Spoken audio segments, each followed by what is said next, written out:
యాదాద్రి భువనగిరి జిల్లా గుండాల మండల కేంద్రంలో ఏర్పాటు చేసిన పిఏసిసి ధాన్యం కొనుగోలు కేంద్రాన్ని సోమవారం ప్రభుత్వపాలేరు ఎమ్మెల్యే బి లైలయ్య ప్రారంభించారు. అనంతరం తుర్కలాషాపురం గ్రామంలో జై బాబు జై భీమ్ జై సంవిధాన్ కార్యక్రమం సందర్భంగా ర్యాలీ కార్యక్రమాన్ని నిర్వహించారు. అనంతరం ఆయన మాట్లాడారు.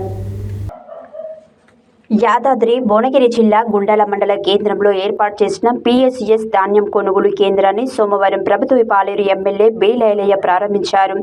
అనంతరం తుర్కలాషాపుర గ్రామంలో జై బాబు జై భీమ్ జై సంవిధాన్ కార్యక్రమం సందర్భంగా ర్యాలీ కార్యక్రమాన్ని నిర్వహించారు. తుర్కలాషాపుర గ్రామంలో ప్రభుత్వపాలేరు ఎమ్మెల్యే బి లైలయ్య మాట్లాడుతూ గ్రామ ప్రజలు మహనీయుల గురించి, రాజ్యాంగం గురించి వివరించి వాటి విలువలను తెలియజేశారు. భారత రాజ్యాంగం అమలులోకి వచ్చి 75 సంవత్సరాలు పూర్తయిన సందర్భంగా రాజ్యాంగ విలువలపై ప్రజలలో అవగాహన పెంచడమే కార్యక్రమం నిర్వహించామన్నారు. పార్లమెంటు సాక్షిగా రాజ్యాంగాన్ని బీజేపీ పార్టీ అనగదొక్కాలని చూస్తుందన్నారు. అమిత్ షా అంబేద్కర్ పార్లమెంటు సాక్షిగా అవమానించారన్నారు. గ్రామాల మండల స్థాయిలో ఈ కార్యక్రమాన్ని ప్రజల్లోకి తీసుకొని వెళ్లాలని కోరారు. గాంధీజీ, అంబేద్కర్ ఆశయాలను, సిద్ధాంతాలను దేశంలో అమలు చేయాల్సిన సమయం వచ్చిందన్నారు. తుర్కలాషాపుర గ్రామానికి తీసుకొని ఈ గ్రామానికి ప్రత్యేక నిధులు ఇస్తానన్నారు.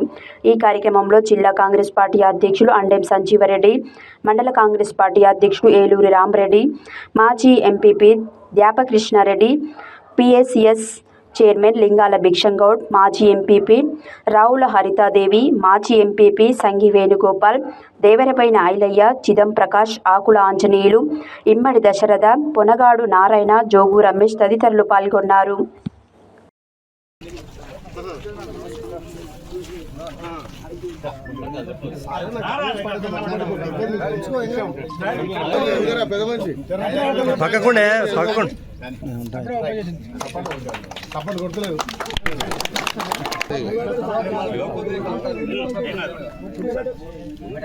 ఇటు వస్తారు విలేకరులు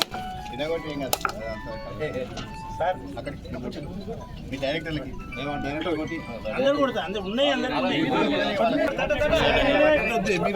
ఏం లేదు సార్ బరాబర్ 45 దొక్కాలి ఉందా తరగమను 40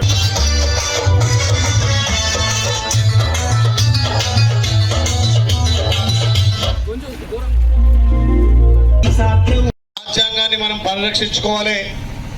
ఈ కేంద్ర ప్రభుత్వం రాజ్యాంగాన్ని కించపరిచే విధంగా దాంట్లో ఉన్నటువంటి హక్కులను కాలరాస్తూ ఒక మతతత్వ పార్టీగా ఈ దేశంలో మతాల మధ్య, కులాల మధ్య సిచ్చు పెట్టి ఆ రోజు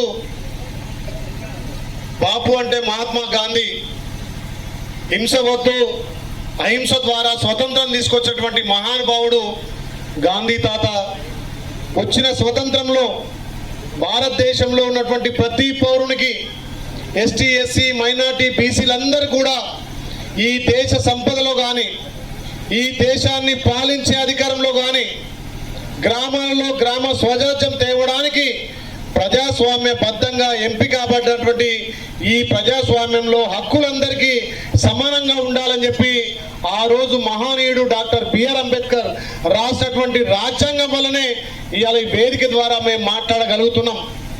ఒక దళితుడు ఎమ్మెల్యే అయిందంటే, ఒక ఎస్టీ, ఒక బీసీ, ఒక మైనార్టీలు ఇలా ప్రజాప్రతినిధులు అవుతారంటే ఆ రాజ్యాంగంలో ఉన్నటువంటి హక్కు ద్వారా మీరు మీ గ్రామాలలో పొందుతున్నటువంటి ఈ హక్కులన్నీ కూడా డాక్టర్ బిఆర్ అంబేద్కర్ గారు ఆ రోజు రాసినటువంటి రాజ్యాంగం. మరి మన హక్కులను కాలరాయడానికి మతాన్ని అడ్డం పెట్టుకొని, దేవుని పేరు అడ్డం పెట్టుకొని ఈ భారతదేశాన్ని మళ్ళీ రాజరిక పాలన అంటే గతంలో బ్రిటిష్ కాలంలో ఏదైతే రాజులు పాలిస్తారో ఆ పరిపాలన తేవడానికి మోడీ గారు మళ్ళీ మన రాజ్యాంగాన్ని కూని చేస్తున్నారు.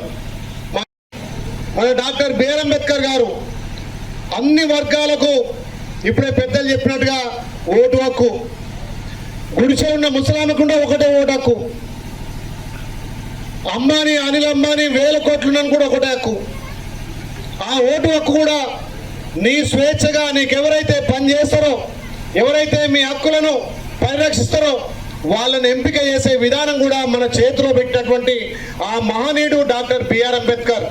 అదే కాకుండా విద్యాపరంగా, ఉద్యోగపరంగా, రాజకీయంగా, ఆర్థిక